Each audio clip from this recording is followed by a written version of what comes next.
This is Jamie with Bar. In this video, we're going to show you how you can use the products report to see exactly what you've just counted. This report is available instantaneously on the browser as soon as you press that finalize count button and finish up your count.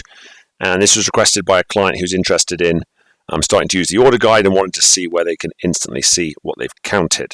So here we go. So from the main browser version, click on reports. At the top right here, ensure on summary, because there's two other categories of reports, and click products. And then you will see the date of your last completed count. It does take a little second to update. And then you'll see a list of total SKUs, total counts, inventory on hand. So those are useful for inputting into your accounting system if necessary. If you scroll down, you can see a timeline of the SKUs, and if you toggle, you can see what dollar you have on hand.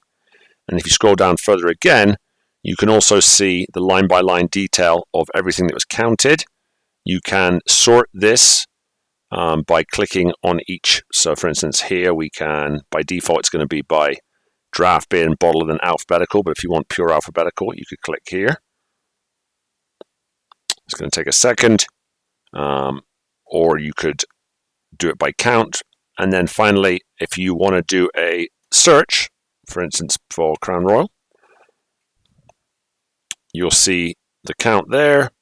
And then one other thing, if you scroll to the right here, you can also see a count history, which is sometimes useful for sort of figuring out how much we normally have, or just a bit more detail that's available there in case it's helpful. As always, thank you for the request. And if there's something you'd like to see or just have explained, please shoot us an email. We'll be happy to make a video. Thank you so much.